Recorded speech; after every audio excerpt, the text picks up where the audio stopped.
Okay, let's unpack this. I want you to imagine the most boring, mundane object you can think of. Maybe it's that stack of junk mail on your counter. Bills, flyers, credit card offers. The stuff you don't even really look at. Exactly. It's the definition of routine. Yeah. But for this deep dive, we're taking a huge stack of source material, FBI files, scientific reports, investigative journalism. A massive stack. And we are focusing on a moment where that routine didn't just break. It completely shattered. We're going back to Trenton, New Jersey. The date is September 18th, 2001. And we are looking at a plain, pre-stamped white envelope that, it changed everything. It's such a striking image when you really stop and think about it. It is. You have this completely innocuous object, something you could buy anywhere for a few cents. Yeah, a piece of stationery. And suddenly it's a weapon of mass destruction. And to get the full weight of this, we have to look at the context. The date you just mentioned is key. Right, this is barely a week after the September 11th attacks. The atmosphere was just thick. I mean, the whole country was holding its breath. Airspace had just been shut down. Federal buildings were on edge. Everyone was looking at the sky. Everyone was looking at the sky. And meanwhile, in a mailbox in New Jersey, something much, much quieter was happening. And that's the terrifying contrast we're exploring today. We're digging into the FBI Anthrax letters source material, but really focusing on that first chapter, the envelope. The envelope itself. Because this wasn't just a crime, it was a pivot point. Our mission here is to unpack how this one envelope launched the deadliest bioterrorism investigation in U.S. history. And maybe more importantly, how our reaction to it sent us all down a path that turned out to be, well, complicated doesn't even begin to cover it. Right. So let's get into the nitty-gritty. We have this envelope, postmarked September 18th. What does it actually look like? Right. Because I think Hollywood trains us to expect a biological weapon to look, high-tech. A blinking light, a silver canister, something dramatic. Exactly, a biohazard symbol. And this is where the reality is so much more unsettling. According to the case files, these were just generic... Generic how? Plain white envelopes. The addresses were typed, no return name. They looked like, routine administrative memos. So if you were an assistant flipping through the mail... You wouldn't pause for a microsecond. And that's the terrifying part, isn't it? It was designed to blend in. It was logged, stamped, and filed just like thousands of other pieces of paper. But who are they sent to? Because the target list, that tells a story all by itself. This is a crucial detail that the sources really hammer home. The first wave wasn't sent to the Pentagon. Not the White House. No, they were sent to news organizations. NBC News, the New York Post, AMI down in Florida. The media, that feels incredibly specific. Oh, it is. And if you connect that to the broader strategy of terrorism, that choice reveals the attacker's psychology. They weren't just trying to kill individuals, though they certainly did that. They were targeting visibility. If you attack the media, you guarantee that your message and the panic that comes with it is broadcast to the entire world instantly. It's like marketing in a sick, twisted way. That's a good way to put it. You hit the people holding the megaphones. And it creates this force multiplier for fear. And it worked. Overnight, the mail system itself became a delivery vehicle for panic. But the cost of that visibility was brutal. We're not just talking about a scare. No. 5 people died. 17 others were infected. And what's so haunting when you look at the victim profiles in the source material is who they actually were. Yeah. We talk about media targets, but the people who died weren't the famous news anchors. No, not at all. 2 of the victims were postal workers at the Brentwood facility in D.C., Joseph Christine Jr. and Thomas Morris Jr. Just guys going to work. Just men who went to work to sort letters. They weren't the targets in the strategic sense. Yeah. They were the ones handling the machinery. It really brings home that this infrastructure we just take for granted, the U.S. mail system, was suddenly the front line. It was, and the source material is quite critical here. About the response. About the lag in the response. The government buildings, they got CIPRO and hazmat teams pretty quickly. The postal facilities? Not so much. Not so much. It was a failure to imagine that the pipeline itself was in danger, not just the final destination. So let's talk about the payload, the powder itself, because I think we hear the word anthrax and we think of like green goo or some kind of gas. Right. Some dramatic special effect. Yeah. What was actually inside these envelopes? The files describe it as a fine substance. It wasn't explosive. It didn't smell. It was silent. Wow. But medically, we need to be clear, anthrax is a bacteria, Bacillus anthracis. It occurs in nature. A farmer might see a cow get sick with it. Okay. But the stuff in these envelopes, that was different. Different how? Like, was it stronger? Not just stronger, it was engineered. Okay, you have to walk me through this. Engineered sounds like something out of a movie. Oh. What makes this powder different from, dirt on a farm? So think of it this way. In nature, anthrax spores are clumpy. They stick together like wet sand. Right. If you drop them, they fall straight to the ground. They're heavy, relatively speaking. Okay. To make it an effective weapon, to make it something you can inhale, you need those spores to behave like a gas. You need them to float. So you have to change the actual physics of the bacteria. You have to process it. The sources get really deep into the science here. The powder in the Senate letters, which came a bit later, was described as energetic. Energetic. It was milled down to a specific microscopic size, 1 to 5 microns. Which is tiny. It's the exact size you need to lodge deep in the human lung. But even more than that, the static charge had been removed. Static charge, like from a balloon sticking to your hair. Precisely. Usually small particles have a charge that makes them clump. Whoever made this powder had treated it so that the particles actually repelled each other. When an envelope was opened, the powder didn't just spill out. It aerosolized. It vanished into the air, invisible, just waiting to be inhaled. That is horrifyingly sophisticated. Yeah. So this wasn't some kid with a high school chemistry set. That was the immediate conclusion. I mean, unwavering. Every expert who saw it in October 2001 said this required state-level capability. State level meaning a government, a military program. That was the prevailing theory. The assumption was no individual could do this. The equipment, the know-how, it had to be a military lab. So eyes immediately turned overseas. Immediately to Iraq, or maybe the remnants of the old Soviet bioweapons program. And that fits the timeline perfectly, doesn't it? Yeah. It's just after 9/11. The towers have fallen. The world is looking for foreign enemies. It confirmed the biases of the moment. Right. Investigators saw a sophisticated weapon, so they looked for a sophisticated enemy, a foreign state. It's a classic case of fitting the evidence to the narrative you already expect. And then there was the note. We can't forget the physical note inside the envelope. The note plays a massive role here. It's yeah. Well, it's almost cinematic. It reads like a bad movie script. The source material quotes it directly. Death to America. Death to Israel. Allah is great. And visually, it was written in block letters. The English was broken. It looked exactly like what a terrified American public imagined a terrorist note would look like. It was the perfect prop for the moment. So let's just pause here.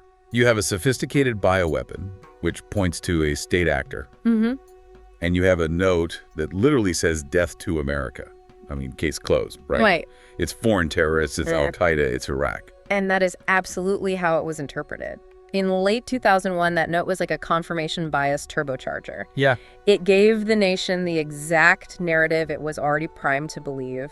It tied the two events, the planes and the powder, together in a neat bow. But I'm sensing a but here. Yeah. You mentioned the sources suggest we should be skeptical. We have to be. Critical thinking means we have to question the obvious, especially when it's too obvious. And this was too obvious. Well, some analysts pointed out that the phrasing felt performative. It felt like someone trying to sound like a foreign terrorist, not an actual one. Like me trying to do a British accent by just saying Cheerio over and over. A bit like that, yes. It raises the idea of a false flag. Planting evidence to blame your enemy. Exactly. The note framed the investigation immediately. It pointed everyone overseas. But what happens if you strip away the note and just look at the spores? Does the story still hold up? So the note was a giant neon sign pointing east saying, look over there. That's the analysis. It was screaming foreign enemy, but the question was it telling the truth or was it a calculated distraction? This is the part that gives me chills. You have the FBI, the CIA, the White House, all looking at this note and saying, okay, we know who we're fighting. Mm-hmm. But then the science starts to talk. Mm-hmm. And the science, it doesn't care about the note. The scientific pivot. This is the central conflict in this whole deep dive. You have the soft evidence, the note, the context pointing one way.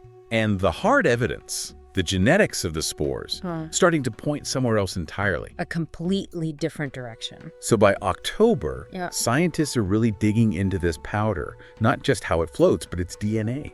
What are they finding? They found a discrepancy. The anthrax wasn't backyard chemistry, we established that, but it also wasn't a standard battlefield weapon from a known foreign stockpile. Wait, explain that. I thought you said it was super refined. It was refined, yes. But mass-produced bioweapons, like the kind the Soviets made, they usually have specific chemical signatures. Okay. A certain type of clay to coat the spores, a specific strain of the bacteria. The anthrax in these letters, it didn't match the known foreign profiles. So it wasn't Soviet, it wasn't Iraqi. No.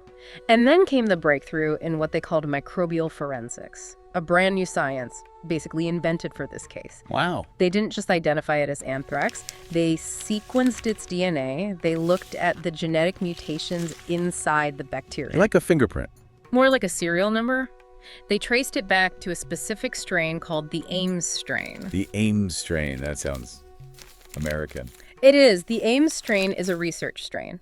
It was originally isolated in Iowa, but more importantly, it was the gold standard strain used in American biodefense laboratories. Wait a minute. So the anthrax used to kill Americans came from an American lab. That was the thunderclap moment. Ah. The science began pointing inward. The evidence suggested that whoever did this had access to the specific flasks of Ames anthrax kept in U.S. government laboratories. And they had the skill to work with it. They were likely a trained scientist, and crucially, they had the access to do it without supervision. So let's just pause, because that is a massive disconnect. On the news, we're seeing death to America notes. Everyone's looking at the Middle East. But under the microscope, the slides are telling a story about us. That's the tension. The public narrative was external enemy. The scientific reality was quickly becoming internal suspect. That is terrifying in a completely different way. Oh, absolutely. It's one thing to defend against an army across the ocean, but it's another thing to think the call is coming from inside the house. It fundamentally changes the nature of the fear. If the threat is external, you can close the borders, patrol the skies. But if the threat is coming from inside, the very institutions meant to protect you. From the biodefense community itself. How do you even begin to defend against that?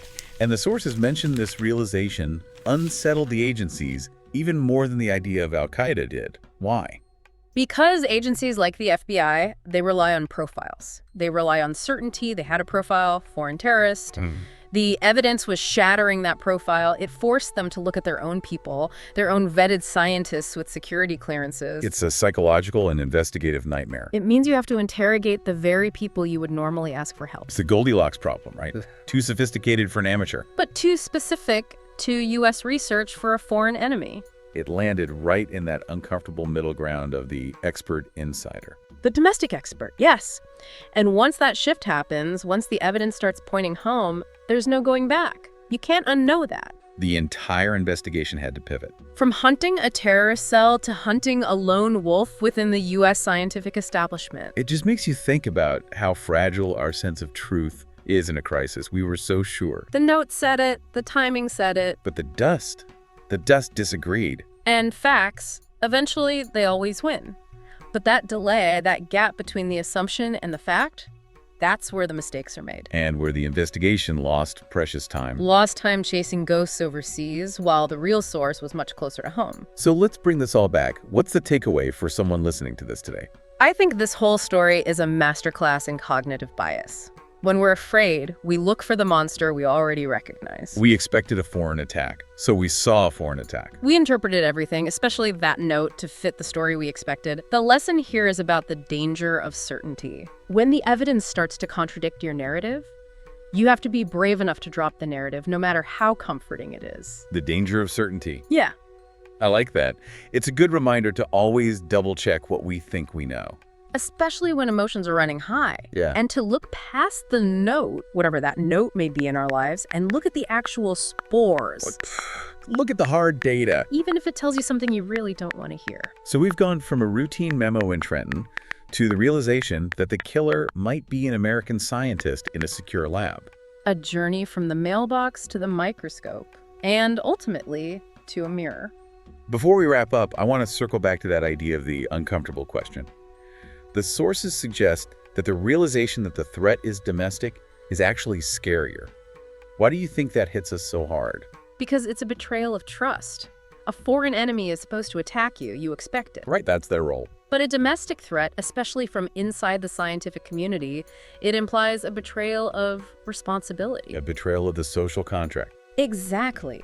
It implies that the systems we built to advance knowledge and save lives were used to destroy, and that's a much harder pill to swallow than bad guys over there. We pay for these labs. We trust these scientists to cure disease, not mail it to us. It suggests the danger isn't just at the gates, it's in the foundation. And that creates a kind of paranoia that's much harder to heal. Wow. Okay, that is a heavy thought to hold on to. Yeah. But an important one. It is. It reminds us that just because someone is on our side, that doesn't mean they can't be a threat. So to recap the journey of the envelope, it starts as a piece of junk mail. It carries a deadly, refined payload that kills 5 people, 2 of them postal workers. You were never the intended targets. It carries a note that screams, "Foreign terrorist."